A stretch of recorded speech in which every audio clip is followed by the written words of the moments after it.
Hello दोस्तों, आप सभी लोगों का हमारे यूट्यूब चैनल में स्वागत है। जैसा कि जो है आप लोगों का बिहार का जो है एग्ज़ाम होने वाला है, तो अब बहुत ही कम दिन बचे हुए हैं, इसलिए हम जो है इसके जो है टेस्ट पेपर को करवा रहे हैं। आज का जो टेस्ट पेपर नंबर हमारा है वह टेस्ट पेपर नंबर 8 है। इससे पहले आपके 7 टेस्ट हो चुके हैं। जिन लोगों ने उन टेस्टों को नहीं देखा है तो जाकर देख लीजिए, उसका हम अलग से प्लेलिस्ट बना दिए हैं। जितने भी हम टेस्ट करवा रहे हैं सभी के सभी इम्पोर्टेंट हैं, क्योंकि यह मॉक टेस्ट है और इसी से अधिकांशतः प्रश्न बनेंगे। तो जिन लोगों का भी बिहार पुलिस का एग्ज़ाम है वो लोग डेली बेसिस पर जो है अपना टेस्ट यहाँ से करते रहिए। और डेली टेस्ट आपको जो है सुबह में 6 साढ़े 6 बजे तक आप लोगों को प्रोवाइड करा दिया जाएगा। तो बस आप लोग लास्ट तक देखते रहिए और चैनल को जो है सब्सक्राइब करिए, ताकि जब भी क्लास को अपलोड करें तो आप लोगों तक जो है नोटिफिकेशन पहुँच जाए। तो चलिए शुरू करते हैं हम आज के टेस्ट को। टेस्ट नंबर 8 है, यह ज्ञान बिंदु जीएस एकेडमी का टेस्ट है। तो चलिए शुरू करते हैं। प्रश्न नंबर हमारा इसमें पहला है, मिश्रित अर्थव्यवस्था की प्रमुख विशेषताएं इनमें से जो है कौन सी नहीं है। क्या पूछा है कि इनमें से कौन सी नहीं है। मिश्रित अर्थव्यवस्था की जो प्रमुख विशेषताएं हैं वह इनमें से कौन सी नहीं है, यह पूछा हुआ है। तो पहले प्रश्न का जो आंसर हो जाएगा वह हो जाएगा कि केवल निजी क्षेत्र का जो है सह-अस्तित्व, यह जो है मिश्रित व्यवस्था की जो है प्रमुख विशेषता नहीं है। सही आंसर क्या हो जाएगा हमारा, ऑप्शन नंबर डी। अगला प्रश्न है प्रश्न नंबर 2। प्रश्न है कि पहली बार भारत में जाति पर आधारित जनगणना किस वर्ष जो है शुरू की गई थी। पहली बार जो है भारत में जाति पर आधारित जनगणना जो है किस समय शुरू किया गया था। तो इसका सही आंसर हो जाएगा सन 1931 में। सन 1931 में इस प्रश्न का सही आंसर हो जाएगा। आगे देखते हैं।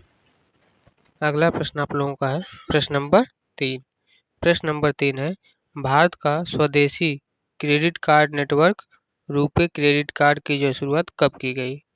भारत का जो है स्वदेशी debit card network RuPay credit card जो है की शुरुआत जो है कब किया गया है। तो इसका सही आंसर आपका हो जाएगा सन 2017 में। कब किया गया है, सन 2017 में। सही आंसर हो जाएगा 2017 में। अगला प्रश्न आप लोगों का है प्रश्न नंबर 4। प्रश्न है कि भारत में रोटी बैंक की जो है पहल किससे संबंधित है। भारत में रोटी बैंक की पहल किससे संबंधित है।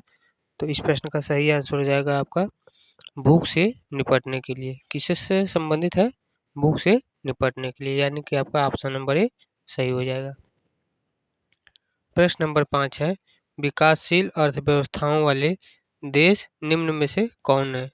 विकासशील अर्थव्यवस्थाओं वाले देश में से जो है निम्न में से कौन है। तो इसका सही आंसर हो जाएगा कि विकासशील देश में आपके ब्राज़ील भी हो जाएगा, चीन भी है, विकासशील दक्षिण अफ्रीका, यानी कि इनमें से सभी जो है आपके क्या हैं, विकासशील अर्थव्यवस्था वाले देश हैं। सही आंसर क्या हो जाएगा, ऑप्शन नंबर डी। आगे बढ़ते हैं। अगला प्रश्न आपका है प्रश्न नंबर 6।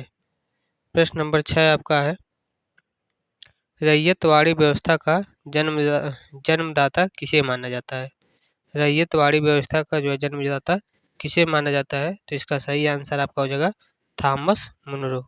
थॉमस मुनरो को जो है रैयतवाड़ी अर्थव्यवस्था का जो है जनक माना जाता है। सही आंसर क्या हो जाएगा, थॉमस मुनरो। अगला प्रश्न है प्रश्न नंबर 7। प्रश्न है, सेफ्रॉन क्रांति का संबंध किससे है। सेफ्रॉन क्रांति का जो है संबंध किससे है। तो इसका सही आंसर हो जाएगा केसर उत्पादन से। किससे है, केसर उत्पादन से है। जबकि जो है मोटे अनाज का उत्पादन किससे है। मोटे अनाज का उत्पादन किससे संबंधित है। तो ये आपका हो जाएगा मूक क्रांति से है। और वहीं पर मसाला उत्पादन मसाला उत्पादन का संबंध किससे है। मसाला उत्पादन, तो इसका संबंध है बादामी क्रांति से। और बांस उत्पादन का संबंध किससे है। तो ये आपका हो जाएगा हरित सोना क्रांति से। अगला प्रश्न है प्रश्न नंबर 8। प्रश्न है, विश्व नारियल दिवस कब मनाया जाता है। विश्व नारियल दिवस जो है आपका कब मनाया जाता है। तो इसका सही आंसर हो जाएगा 2 सितंबर। 2 सितंबर को जो है आपका विश्व नारियल दिवस के रूप में मनाते हैं? तो सही आंसर क्या हो जाएगा? 2 सितंबर। अगला प्रश्न है प्रश्न नंबर 9। प्रश्न नंबर 9 है, संविधान सभा के संवैधानिक सलाहकार कौन थे? संविधान सभा के जो है संवैधानिक सलाहकार कौन थे? तो इसका सही आंसर हो जाएगा CBN राव। सर जो है BN राव, इसका सही आंसर हो जाएगा। संविधान सभा के संवैधानिक सलाहकार कौन थे? तो BN राव थे। और SG मुखर्जी आपके क्या थे? तो SG मुखर्जी जो आपके थे उस समय यह उपाध्यक्ष थे। और डॉक्टर सच्चिदानंद सिन्हा ये क्या थे? तो ये जो है अस्थायी अध्यक्ष थे। और डॉक्टर भीमराव अंबेडकर ये क्या थे? यह जो है आपके प्रारूप समिति के अध्यक्ष थे। अगले प्रश्नों की तरफ बढ़ते हैं। प्रश्न नंबर 10। प्रश्न नंबर 10 हमारा है, किस संविधान संशोधन अधिनियम के द्वारा भारत ने 111 गांवों को जो है बांग्लादेश को तथा बांग्लादेश में 51 गांवों को भारत को जो है हस्तांतरित जो है किया था? तो इसका सही आंसर क्या हो जाएगा? इस प्रश्न का सही आंसर आपका हो जाएगा 100वें संविधान संशोधन अधिनियम। प्रश्न क्या आंसर क्या हो जाएगा? 100वें संविधान संशोधन अधिनियम के तहत। अगला प्रश्न आपका है प्रश्न नंबर 11। प्रश्न है, कैलाश सत्यार्थी का संबंध किस संगठन से है? कैलाश सत्यार्थी का जो संबंध है वह किस संगठन से है? तो बचपन बचाओ आंदोलन। बचपन बचाओ आंदोलन से जो है कैलाश सत्यार्थी का संबंध है। प्रश्न नंबर 12 है, 11वें मौलिक कर्तव्य को किस वर्ष मौलिक कर्तव्यों की जो सूची में जोड़ा गया? 11वें जो है मौलिक कर्तव्य को किस वर्ष जो है मौलिक कर्तव्यों की सूची में जोड़ा गया? तो यह आपका जोड़ा गया था 86वें संविधान संशोधन 2002 के तहत। तो इसका सही आंसर क्या हो जाएगा? 86वें संविधान संशोधन 2002 के तहत। सही आंसर क्या हो जाएगा आपका? Option number C. अगला प्रश्न है प्रश्न नंबर 13। प्रश्न नंबर 13 है, महाभियोग संबंधी आरोप के लिए 14 दिन पूर्व राष्ट्रपति को जो है दिए जाने वाले नोटिस को कितने सदस्यों के द्वारा जो है हस्ताक्षरित होना चाहिए? तो कितने सदस्य के द्वारा हस्ताक्षरित होना चाहिए? तो इसका आंसर हो जाएगा सदन के जो है कुल सदस्य संख्या के जो है 1/4 भाग का। जितने भी सदन में जो जितने भी सदस्य हैं उसका 1/4 भाग का जो है हस्ताक्षरण होना चाहिए। अगला प्रश्न है प्रश्न नंबर 14। प्रश्न है कि किस अनुच्छेद के तहत संसद में प्रयोग की जाने वाली भाषा का उल्लेख है? किस संविधान से किस जो अनुच्छेद के तहत संसद में प्रयोग की जाने वाली भाषा का जो है उल्लेख है? तो इसका आंसर हो जाएगा अनुच्छेद 120। अनुच्छेद 120 के तहत। सही आंसर क्या हो जाएगा? Option number A. अगला प्रश्न है प्रश्न नंबर 15। प्रश्न है, भारतीय संविधान के किस भाग में आपातकाल से संबंधित उपबंध है, यानी कि बातें बताई गई हैं? तो भारतीय संविधान के किस भाग में आपातकाल की बात की जाती है? तो इसका सही आंसर हो जाएगा भाग 18। भाग 18 में जो है आपका आपातकाल से संबंधित जो है बातें की जाती है। और भाग 18 में कौन सा अनुच्छेद? तो अनुच्छेद 352 से लेकर 360 तक। आर्टिकल 352 से लेकर जो है 360 तक जो है यह बातें की जाती है। अगला प्रश्न है प्रश्न नंबर 16। प्रश्न है, 15वें वित्त आयोग की जो है समयावधि क्या है? 15वें वित्त आयोग की जो है समयावधि जो है वह क्या है? तो इसका सही आंसर हो जाएगा 2020 से 2026। सही आंसर क्या हो जाएगा? 2020 से 2026। अगला प्रश्न है प्रश्न नंबर 17। प्रश्न है, पहली बार लोकसभा चुनाव समय पूर्व संपन्न कराए गए थे? पहली बार जो है लोकसभा चुनाव समय पूर्व संपन्न करवाए गए थे। तो इसका सही आंसर हो जाएगा सन 1971 में। किस सन में करवाए गए थे? तो सन 1971 में जो है लोकसभा चुनाव जो है वह समय से जो है पूर्व करवा लिए गए थे। अगला प्रश्न है प्रश्न नंबर 18। प्रश्न नंबर 18 है, राज्यसभा के लिए सदस्यों का नामांकन का जो प्रावधान है किस देश के संविधान से ग्रहण किया गया है? तो यह किस देश के जो है संविधान से ग्रहण किया गया है? तो आयरलैंड से। कहाँ से? आयरलैंड से। सही आंसर क्या हो जाएगा? Option number A, Ireland. अगला प्रश्न है प्रश्न नंबर 19। प्रश्न है मूंगफली का टिक्का रोग किसके कारण होता है? मूंगफली का टिक्का रोग जो है किसके कारण होता है? तो इसका सही आंसर हो जाएगा आपका कवक के द्वारा। किसके कारण होता है? तो कवक के कारण होता है। अगला प्रश्न है प्रश्न नंबर 20। प्रश्न है इंसुलिन हार्मोन्स कहाँ से जो है स्रावित होता है? इंसुलिन हार्मोन्स जो है यह आपका कहाँ से स्रावित होता है? तो इसका सही आंसर हो जाएगा आपका बीटा कोशिकाओं से। कहाँ से स्रावित होता है? तो बीटा कोशिकाओं से होता है। अगला प्रश्न आपका है प्रश्न नंबर 21। प्रश्न नंबर 21 आपका है गन्ने की जो है लाल सड़ाद किसके कारण बनती है? गन्ने की जो है लाल सड़ाद जो है यह किसके कारण बनती है? तो इसका सही आंसर हो जाएगा कोलेटोट्रायम कोलेटोट्रायकम फैलकेटम, यानी कि ऑप्शन नंबर ए सही होगा, कोलेटोट्रायकम फैलकेटम। अगला प्रश्न है प्रश्न नंबर 22। प्रश्न नंबर 22 है इकोटोन। इकोटोन का जो है क्या अर्थ होता है? इकोटोन का जो है क्या अर्थ होता है? तो इसका सही आंसर आ जाएगा, सही आंसर हो जाएगा इकोटोन वह है जो इकोटोन वह है जहाँ दो बायोमास मिलते हैं। इकोटोन क्या है? इकोटोन वह है जहाँ पर दो बायोमास मिलते हैं। सही आंसर हो जाएगा ऑप्शन नंबर ए। अगला प्रश्न है प्रश्न नंबर 23। प्रश्न नंबर 23 है अमाशय से बाहर आने वाले अम्लीय अर्धपाचित खाद्य का जो है उदासीनीकरण किसके द्वारा किया जाता है? अमाशय से जो है बाहर आने वाले अम्लीय अर्धपाचित खाद्य का जो है उदासीनीकरण किसके द्वारा किया जाता है? तो इसका आंसर हो जाएगा आपका पित्त रस के द्वारा। किसके द्वारा किया जाता है? पित्त रस के द्वारा, यानी कि ऑप्शन नंबर डी सही हो जाएगा। आगे देखते हैं अब प्रश्न नंबर हमारा 24 है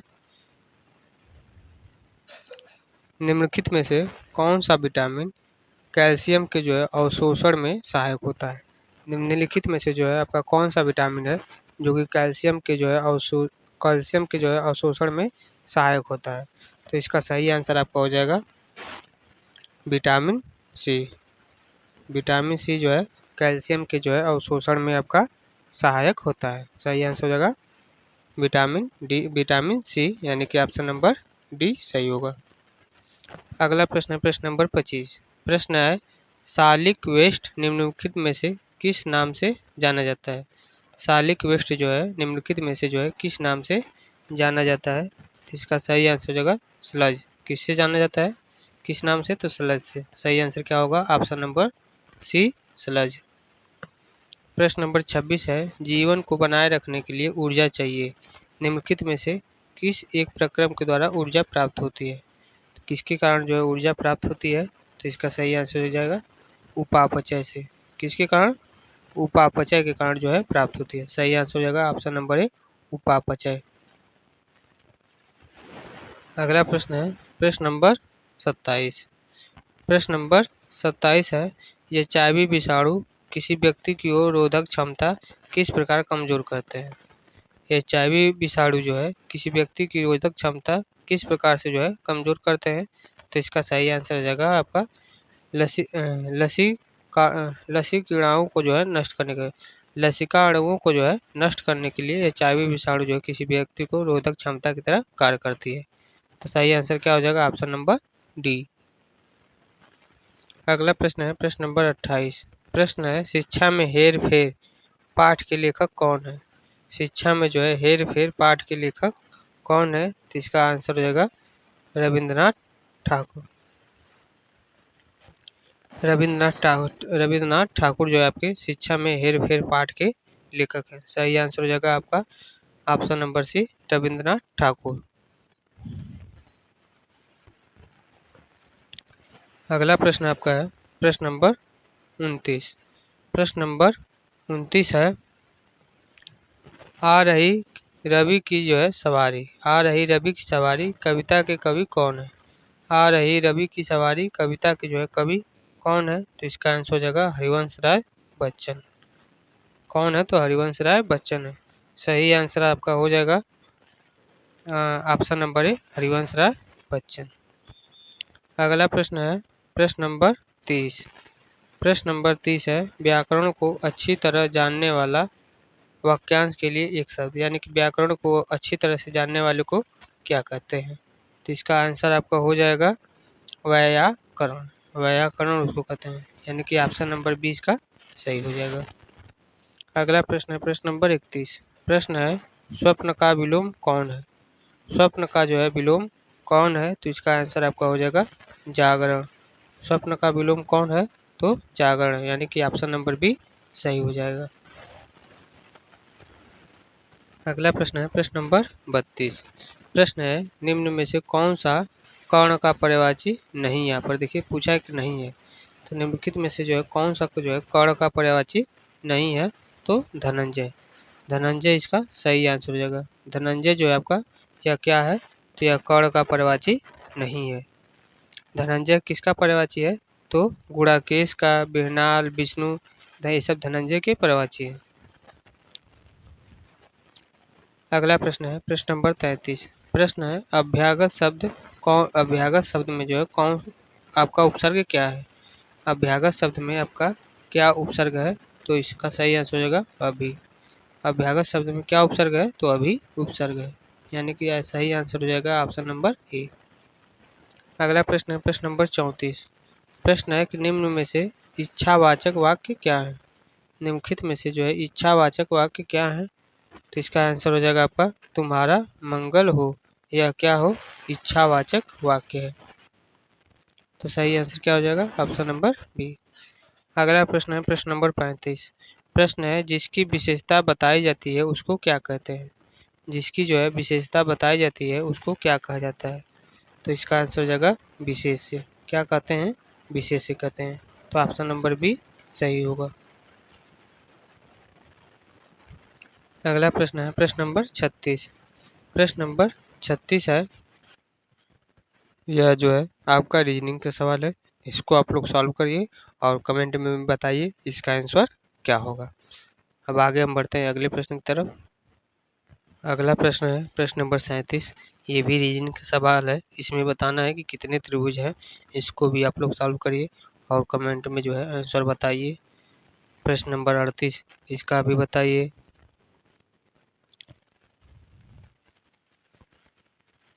अब आगे प्रश्न नंबर क्या है 39। प्रश्न नंबर 39 हम देखते हैं, जिसका है कि गंगा डेल्टा का जो है सबसे उत्तरी बिंदु कौन सा है। गंगा डेल्टा का सबसे उत्तरी बिंदु कौन सा है, तो इसका आंसर आपका हो जाएगा फरक्का। फरक्का जो है गंगा डेल्टा का जो है सबसे उत्तरी बिंदु है। अगला प्रश्न है प्रश्न नंबर 40। प्रश्न है पादप जिसका उपयोग बायोडीजल के रूप में किया जाता है उसको पहचानिए और सही विकल्प को जो है चुनिए, तो इसका आंसर क्या हो जाएगा।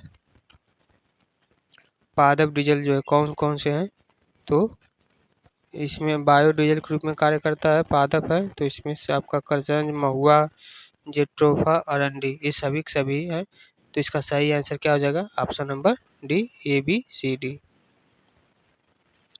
अगला प्रश्न है प्रश्न नंबर 41। प्रश्न नंबर 41 है निम्न में से कौन सा जो है मेल सही नहीं है। इसमें से बताना है कि कौन सा सही नहीं है, तो इसका सही आंसर आपका हो जाएगा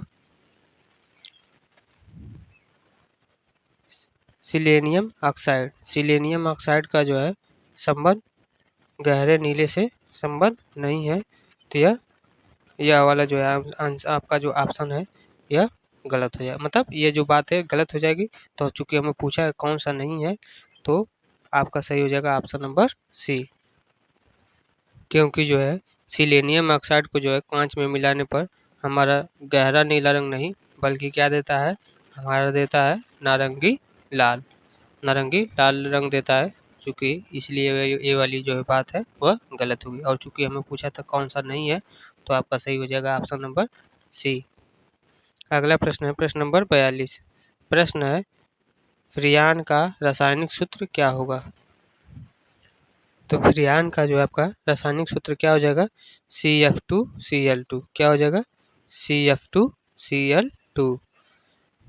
इसमें और भी हम देखेंगे, जैसे आपके CHCl3 CHCl3 किसका हो जाएगा? तो ये आपका क्लोरोफॉर्म का हो जाता है। अगला प्रश्न देखते हैं, प्रश्न नंबर हमारा 43। प्रश्न है, निम्न में से कौन सा एक एंटीसेप्टिक औषधिक है? निम्नलिखित में से जो है कौन सा एक एंटीसेप्टिक औषधि है? तो इसका सही आंसर आपका हो जाएगा कौन सा है? तो एक्रीफ्लेविन। एक्रीफ्लेविन जो है आपका क्या है? एंटीसेप्टिक औषधि है। सही आंसर हो जाएगा आपका ऑप्शन नंबर बी। अगले प्रश्न की तरफ बढ़ते हैं। प्रश्न नंबर हमारा है 44। प्रश्न नंबर 44 है, निम्न में से किसका उपयोग बिजली से जो है लगी आग को बुझाने के लिए किया जाता है? निम्नलिखित में से जो है किसका उपयोग बिजली से लगी आग को बुझाने के लिए किया जाता है? तो इसका आंसर हो जाएगा पायरीन का। पायरीन का प्रयोग जो है बिजली से लगी जो है आग को बुझाने के लिए किया जाता है। पायरीन का जो है फार्मूला क्या होता है? तो CCl4 होता है, CCl4। अगला प्रश्न है प्रश्न नंबर 45। प्रश्न है, निम्न में से किसका प्रयोग ट्यूब बनाने में होता है? निम्नलिखित में से जो है किसका प्रयोग ट्यूब बनाने में होता है? तो इसका आंसर हो जाएगा पॉलीप्रोपाइलीन। पॉलीप्रोपाइलीन का प्रयोग जो है ट्यूब बनाने के लिए किया जाता है।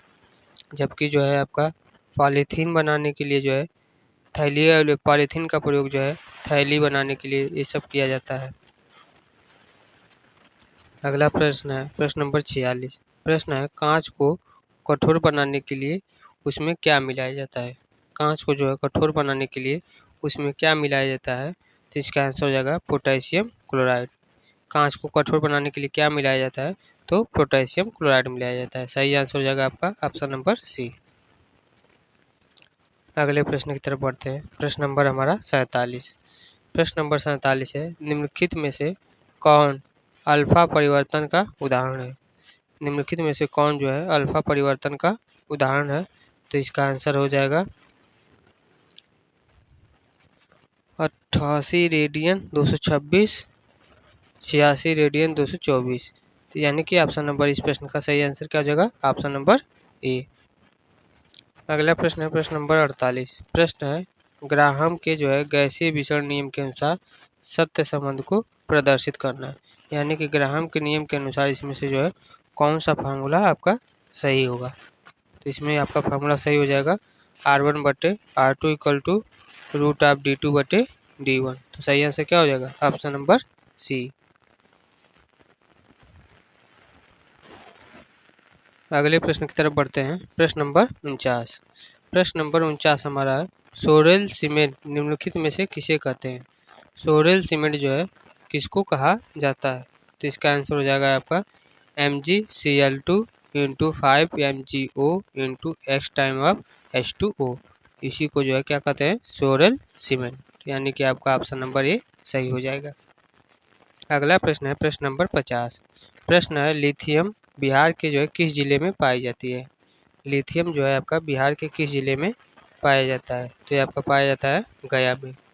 गया में जो है आपका लिथियम पाया जाता है। सही आंसर होगा ऑप्शन नंबर ए। अगला प्रश्न है प्रश्न नंबर 51। प्रश्न है, स्वतंत्रता पूर्व बिहार में कौन सी नहर प्रणाली थी? यानी स्वतंत्रता से जो है पहले बिहार में जो है कौन सी नहर जो है प्रणाली थी? तो इसका सही आंसर होगा सोन नहर प्रणाली। सोन नहर प्रणाली जो है आपका बिहार में स्वतंत्रता से पहले थी। सही आंसर क्या हो जाएगा? Option number D. आगे प्रश्नों को देखते हैं। प्रश्न नंबर 52। प्रश्न नंबर 52 है, लिमोनाइट में लोहे की मात्रा कितनी होती है? लिमोनाइट में लोहे की जो है मात्रा कितनी होती है? तो इसका आंसर हो जाएगा 40 से 50%। लिमोनाइट में जो है लोहे की मात्रा कितनी होती है? तो 40 से 50% होती है। अगला प्रश्न है प्रश्न नंबर 53। प्रश्न नंबर 53 आपका है कि सूची 1 को सूची 2 से जो है मिलान करना है। तो इसमें सही आंसर क्या होगा? चलिए मिलाते हैं। तो अंगोरा का जो है संबंध किससे होगा? तो अंगोरा का संबंध आपका हो जाएगा खरगोश से। उसके बाद आपका जो है पश्मीना शाल, पश्मीना शाल का संबंध किससे हो जाएगा? पश्मीना शाल का संबंध किससे होगा? तो बकरी से। फिर ल्यूटिश्यू, ल्यूटिश्यू का संबंध किससे होगा? तो इसका संबंध हो जाएगा भीड़ से। और आपका जो है शहतूत का संबंध किससे हो जाएगा? तिब्बत एंटीलोप से। सही आंसर क्या हो जाएगा? पहले का डी। पहले का डी किसमें है? तो पहले का डी किसी में, इसमें नहीं है, इसमें नहीं है, इसमें नहीं है, आपका किसमें है? तो आपका है केवल और केवल ऑप्शन नंबर बी में। सही आंसर क्या हो जाएगा? Option number B. आगे हम बढ़ते हैं। अगला प्रश्न हमारा है प्रश्न नंबर 54। प्रश्न नंबर हमारा 54 है, माउंट ओलंपस किस जो है पर्वत श्रेणी का सर्वोच्चम जो है शिखर है? माउंट ओलंपस जो है किस पर्वत श्रेणी का जो है सर्वोच्चम शिखर है? तो इसका आंसर हो जाएगा ट्रूडोस। सही आंसर क्या हो जाएगा? Option number C, Trudeau's. अगला प्रश्न है प्रश्न नंबर 55। प्रश्न है, यूक्रेन का जो है निकोपोल किस खनिज का जो है मुख्य खनन क्षेत्र है? यूक्रेन का जो है निकोपोल किस खनिज का जो है मुख्य खनन क्षेत्र है? तो इसका सही आंसर आपका हो जाएगा किसका है? मैग्नीज का। किस खनन का प्रमुख क्षेत्र है? मैग्नीज का, यानी कि ऑप्शन नंबर डी सही होगा। अगला प्रश्न है प्रश्न नंबर 56। प्रश्न है, शेषचलम पहाड़ियाँ निम्नलिखित में से किस राज्य में स्थित है? शेषचलम पहाड़ियाँ जो है निम्नलिखित में से किस राज्य में स्थित है? तो इसका सही आंसर आपका हो जाएगा आंध्र प्रदेश में। किस राज्य में स्थित है? आंध्र प्रदेश में। अगला प्रश्न है प्रश्न नंबर 57। प्रश्न है, अफगानिस्तान में अफगान भारत मैत्री बांध यानी कि सलमा बांध किस नदी पर भारत सरकार के द्वारा तैयार किया गया है? तो किस नदी पर जो है भारत सरकार के द्वारा तैयार किया गया है? इसका आंसर आ जाएगा आपका हरिरूद नदी। क्या इसका आंसर हो जाएगा? हरिरूद नदी पर जो है तैयार किया गया है। अगला प्रश्न है प्रश्न नंबर 58। प्रश्न नंबर 58 है, हिंदुस्तान जिंक लिमिटेड स्थित है। हिंदुस्तान जिंक लिमिटेड आपका स्थित है कहाँ पर? तो इसका सही आंसर आपका हो जाएगा उदयपुर में। हिंदुस्तान जिंक लिमिटेड जो है आपका कहाँ पर स्थित है? तो उदयपुर में स्थित है। सही आंसर क्या हो जाएगा? उदयपुर। प्रश्न नंबर 59 है, भारत का प्रथम आधुनिक ऊन कारखाना कहाँ पर स्थित किया गया है? भारत का जो है प्रथम आधुनिक ऊन कारखाना जो है कहाँ पर स्थित किया गया है? तो इसका आंसर हो जाएगा कानपुर में। कहाँ पर स्थित किया गया है? कानपुर में। अगला प्रश्न है प्रश्न नंबर 60। प्रश्न है, चूज द करेक्ट वॉइस, यानी कि हमें इसको बनाना है एक्टिव वॉइस में। इसका है कि would feels hard, would feels hard, इसका सही क्या हो जाएगा? तो इसका आपका हो जाएगा would is hard when it is failed. इसका क्या हो जाएगा सही correct voice? Would is hard when it is failed, यानी कि आपका ऑप्शन नंबर ए सही हो जाएगा। अगला प्रश्न है प्रश्न नंबर 61। प्रश्न नंबर 61 है, change the word into noun and choose the correct option, यानी कि केयरलेस। केयरलेस को हमें क्या करना है? चेंज करना है किसमें? नाउन में। तो इसका क्या सही आंसर क्या हो जाएगा?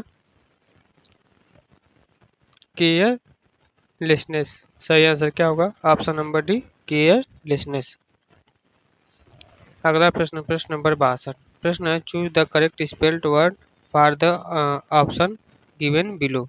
इसमें से जो है आपका पसंद का वो करना है जो कि करेक्ट सही है, इसमें स्पेलिंग सही है।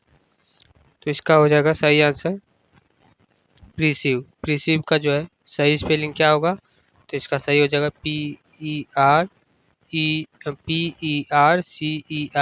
प्रीसीव इसका सही आंसर हो जाएगा, यानी कि ऑप्शन नंबर सी इसका क्या होगा? हमारा सही आंसर हो जाएगा। आगे देखते हैं अब प्रश्न नंबर 63। प्रश्न नंबर 63 हमारा है, translate the given sentence into English. मैंने उसे हराया, मैंने उसे हंसाया, मैंने उसे हंसाया, इसका जो है हमें क्या करना है? इंग्लिश में ट्रांसलेट करना है। तो मैंने उसे हंसाया, इसका जो है इंग्लिश ट्रांसलेशन क्या हो जाएगा? तो आई मेड हिम लाफ। क्या हो जाएगा? आई मेड हिम लाफ, यानी कि इसका सही आंसर हो जाएगा ऑप्शन नंबर बी। अगला प्रश्न है प्रश्न नंबर 64। प्रश्न है, never did he come here, identify the parts of speech of the word never, यानी कि never did he come here, इसमें नेवर जो है आपका पार्ट ऑफ स्पीच में जो है क्या है? तो इसका सही आंसर आपका हो जाएगा यह क्या है? तो यह आपका है एडवर्ब। नेवर इसमें क्या है? तो आपका एडवर्ब का जो है काम कर रहा है। अगला प्रश्न है प्रश्न नंबर 65। प्रश्न है सिनोनिम्स ऑफ कैनवे। कैनवे का जो है हमें क्या बताना है? सिनोनिम्स बताना है। कैनवे का मतलब होता है आपका दुष्ट। कैनवे का मतलब क्या होता है? दुष्ट। तो इसका सिनोनिम्स आपका क्या हो जाएगा? रोग। तो इसका मतलब क्या हो जाएगा? ROUG, रोग। रोग मतलब भी होता है दुष्ट। आगे बढ़ते हैं अगले प्रश्न की तरफ। प्रश्न नंबर 66। प्रश्न नंबर 66 है will o the wisp means. Will o the wisp means इसका मतलब क्या होगा? यानी कि मिथ्याभास, पहुंच के बाहर की जो सोच चीज होती है उसको हम कहते हैं विल ऑफ द विस्प में। तो इसका मतलब क्या हो जाएगा? तो इसका मतलब आपका हो जाएगा N unrealistic goal. N unrealistic goal यानी कि जो पहुंच के बाहर की चीज हो, यानी कि मिथ्याभास। सही आंसर क्या हो जाएगा? Option number B. अगला प्रश्न है प्रश्न नंबर 67। प्रश्न है fill in the blank with suitable preposition he looks his father. तो इसमें क्या फिल होगा? He looks his father. तो इसमें फिल होगा he looks after his father, यानी कि सही आंसर होगा he looks after his father, यानी कि ऑप्शन नंबर ए इसमें फिल किया जाएगा, यानी भरा जाएगा।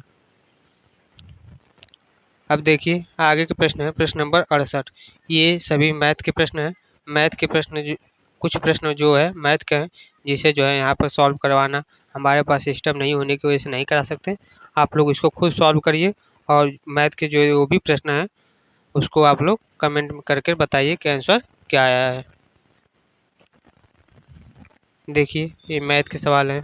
प्रश्न नंबर 72, 73, 74, 75, 76, ये आपके मैथ के सवाल। प्रश्न नंबर 77।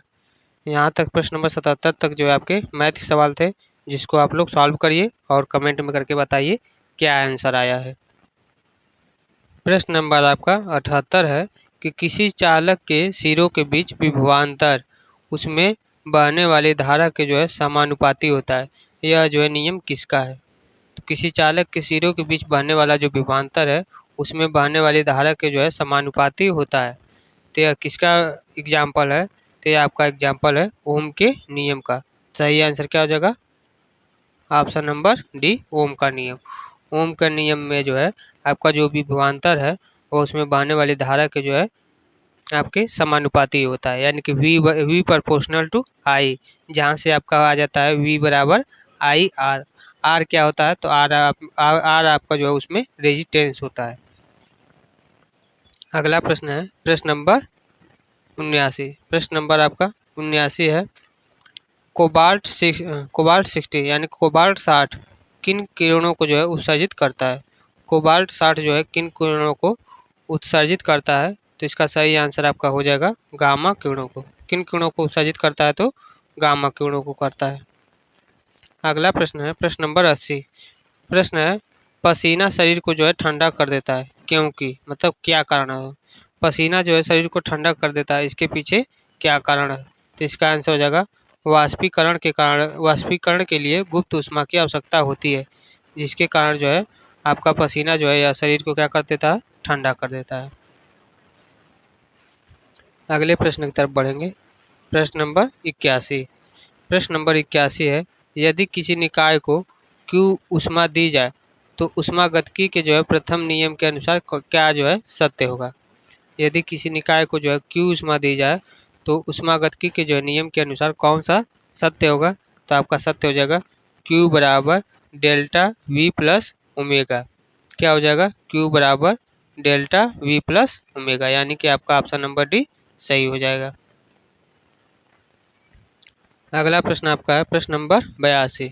प्रश्न नंबर 82 है यदि दो लेंसों की जो है फोकस दूरी एक f1 है दूसरी f2 है तथा दोनों के बीच की दूरी d हो तो समतुल्य फोकस दूरी क्या होगी? हमसे क्या पूछा है? समतुल्य फोकस दूरी। तो समतुल्य फोकस दूरी का जो है फार्मूला आपका हो जाएगा 1/f EQ, यानी कि इक्वल यानी कि समतुल्य दूरी। 1/f EQ यानी कि समतुल्य दूरी बराबर हो जाएगा 1/F1 plus 1/F2 minus D/F1 into F2, यानी कि आपका कौन सा ऑप्शन सही हो जाएगा? तो ऑप्शन नंबर सी सही होगा। अगला प्रश्न है प्रश्न नंबर 83। प्रश्न नंबर 83 है ट्रिटोन और नेरेइड ट्रिटोन और नेरेइड किस ग्रह के जो है प्रमुख उपग्रह, किस ग्रह के जो है प्रमुख उपग्रह हैं? तो इसका सही आंसर आपका हो जाएगा किस ग्रह के? तो वरुण ग्रह। वरुण ग्रह के जो है यह दोनों उपग्रह आपके वरुण ग्रह के हैं। अगला प्रश्न है प्रश्न नंबर 84। प्रश्न है द्रव तरंगों की जो है भविष्यवाणी एवं द्रव की जो है द्वैत प्रकृति यानी कि दोहरी प्रकृति अनुसंधान का जो है संबंध निम्नलिखित में से किस वैज्ञानिक का है? तो इसका आपका सही आंसर हो जाएगा डी ब्रोगली। डी ब्रोगली के जो है नियम के अनुसार ये सभी दिए गए हैं। अगला प्रश्न है प्रश्न नंबर 85। प्रश्न है कि निम्न में से कौन सी मौर्यकालीन रचना भास के द्वारा जो है रचित नहीं है? यहाँ पर देखिए पूछा गया है नहीं है, कौन सी जो है मौर्यकालीन जो है रचना भास के द्वारा जो है रचित गई नहीं है? तो इसका सही आंसर हो जाएगा आपका नाट्य शास्त्र। नाट्य शास्त्र जो है मौर्यकालीन जो है भास के द्वारा जो है रचित नहीं है। तो यह किसके द्वारा रचित गई है? तो यह आपका भरत मुनि ने रची है। नाट्य शास्त्र जो है किसके द्वारा रची गई है? तो भरत मुनि के द्वारा। अगला प्रश्न है प्रश्न नंबर 86। प्रश्न है सोमनाथ मंदिर प्रारंभ में निम्न में से जो है किससे निर्मित था? सोमनाथ मंदिर जो है प्रारंभ में निम्नलिखित में से जो है किससे निर्मित था? तो इसका सही आंसर हो जाएगा लकड़ी से। सोमनाथ मंदिर किससे निर्मित था प्रारंभिक में? तो लकड़ी, ईंट, उसके बाद फिर ईंट से इसको निर्माण किया गया, उसके बाद फिर लास्ट में पत्थर से निर्माण किया गया। तो प्रारंभिक में किससे निर्मित था? तो प्रारंभिक में आपका जो है लकड़ी से निर्मित था। आगे देखते हैं प्रश्न नंबर 87। प्रश्न नंबर 87 आपका है संगम काल में चोल राज्य का जो है राज्य चिन्ह क्या था? संगम काल में जो है चोल राज्य का जो है राज्य चिन्ह आपका क्या था? तो इसका सही आंसर हो जाएगा आपका बाघ। बाघ जो है आपका राज्य चिन्ह था। सही आंसर क्या होगा? ऑप्शन नंबर सी बाघ। अगला प्रश्न है प्रश्न नंबर 88। प्रश्न नंबर 88 है पटना में बाग ए जफर खां, पटना में जो है बाग ए जफर खां का जो है निर्माण किस सूबेदार ने करवाया था? तो किस सूबेदार ने करवाया था? तो इसका आंसर हो जाएगा सईद खां। सईद खां ने जो है करवाया था। सही आंसर होगा ऑप्शन नंबर ए। अगला प्रश्न है प्रश्न नंबर 89। प्रश्न है कि बिहार के पाल युग में कांस्य से जो है निर्मित मूर्ति की जो है एक जो उन्नत शैली का विकास हुआ था जिसके निर्माण में निर्णायक देन थी। किसकी जो है निर्णायक देन थी? तो इसका सही आंसर आपका हो जाएगा धीमन एवं पीठपाल की। किसकी निर्णायक थी? तो धीमन एवं पीठपाल की। सही आंसर हो जाएगा ऑप्शन नंबर बी। आगे की तरफ बढ़ते हैं। अगला प्रश्न है प्रश्न नंबर 90। प्रश्न नंबर 90 है मोहम्मद अली जिन्ना ने किस एक्ट को जो है पूर्णतः सड़ा हुआ और मूल रूप से बुरा कहकर जो है पूर्णतः अस्वीकार कर दिया? तो मोहम्मद अली जिन्ना ने जो है किस एक्ट को जो है पूर्णतः सड़ा हुआ और मूल रूप से बुरा कहकर जो है पूर्णतः रूप से अस्वीकार कर दिया? तो इसका सही आंसर आपका हो जाएगा भारत शासन अधिनियम सन 1935 को। भारत शासन अधिनियम सन 1935 को जो है पूर्ण रूप से सड़ा और बुरा कहकर जो है इनकार कर दिया। सही आंसर हो जाएगा ऑप्शन नंबर बी भारत शासन अधिनियम सन 1935। अगला प्रश्न है प्रश्न नंबर 91। प्रश्न नंबर 91 जो है सिराजुद्दौला की जो हत्या किसने की थी? सिराजुद्दौला की जो हत्या है वह किसने की थी? तो मोहम्मद बेग ने। मोहम्मद बेग ने जो है सिराजुद्दौला की जो हत्या कर दी थी। और यह किसमें? तो प्लासी युद्ध के पश्चात मुर्शिदाबाद में चला गया, जिस कारण से जो है इनकी जो हत्या मोहम्मद बेग ने कर दी सिराजुद्दौला की। सही आंसर क्या हो जाएगा? Option number C. अगला प्रश्न है प्रश्न नंबर 92। प्रश्न नंबर 92 है भारत में सन 1838 में जो स्थापित राजनीतिक संगठन निम्न में से कौन थे? भारत में जो है वर्ष 1938 में स्थापित राजनीतिक संगठन निम्नलिखित में से जो है कौन थी? तो इसका सही आंसर आपका हो जाएगा जमींदारी एसोसिएशन। कौन थी? तो जमींदारी एसोसिएशन। सही आंसर आपका हो जाएगा ऑप्शन नंबर डी। अगला प्रश्न है प्रश्न नंबर 93। प्रश्न है निम्न में से किसकी भाषा को पंचमेल खिचड़ी कहा जाता है?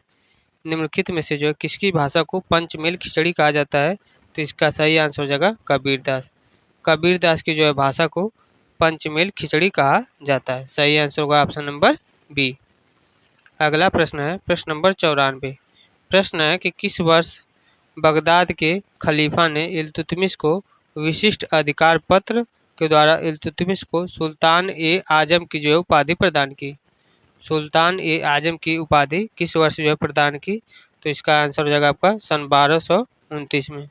किस वर्ष प्रदान की? तो सन 1229 में, यानी कि ऑप्शन नंबर सी इसका सही हो जाएगा। अगला प्रश्न है प्रश्न नंबर 95। प्रश्न नंबर 95 है प्रथम चोल शासक जिसने भूमि की जो है पैमाइश करवाई और पैमाइश के आधार पर जो है कर निर्धारित किया। तो प्रथम चोल शासक कौन था? जिसका आंसर हो जाएगा राजराज प्रथम। कौन था? राजराज प्रथम, यानी कि ऑप्शन नंबर बी इसका सही हो जाएगा। अगला प्रश्न है प्रश्न नंबर 96। प्रश्न है इसरो ने 2 सितंबर 2023 को अपने पहले मिशन आदित्य L1 को पृथ्वी से जो है लगभग कितने किलोमीटर की दूरी पर पृथ्वी और सूर्य के जो है प्रभाव मंडल में जो है स्थापित किया गया? तो कितने किलोमीटर की दूरी पर जो है स्थापित किया गया? तो इसका सही आंसर हो जाएगा 15 लाख किलोमीटर। सही आंसर क्या आ जाएगा? 15 लाख किलोमीटर। अगला प्रश्न है प्रश्न नंबर 97। प्रश्न है कि राष्ट्रीय अंतरिक्ष दिवस कब मनाया जाता है? राष्ट्रीय अंतरिक्ष दिवस जो है आपका कब मनाया जाता है? तो इसका आंसर होगा 23 अगस्त। 23 अगस्त को जो है राष्ट्रीय अंतरिक्ष दिवस के रूप में मनाया जाता है। अगला प्रश्न है प्रश्न नंबर 98। प्रश्न नंबर 98 है अयोध्या हवाई अड्डे का जो है नाम किस ऋषि के नाम पर रखा गया है? अयोध्या जो है हवाई अड्डे का नाम किस ऋषि के जो है नाम पर रखा गया है? तो महर्षि विश्वामित्र। महर्षि विश्वामित्र के नाम पर जो है आपका अयोध्या हवाई अड्डे का जो है नाम रखा गया है। अगला प्रश्न प्रश्न नंबर 99। प्रश्न है ऑपरेशन चक्र 2 की जो है शुरुआत किसने किया? ऑपरेशन चक्र 2 की जो है शुरुआत किसने किया है? तो इसका आंसर हो जाएगा सीबीआई। सीबीआई ने जो है ऑपरेशन चक्र 2 की जो है शुरुआत किया है। अगला और आज का लास्ट प्रश्न है प्रश्न नंबर 100।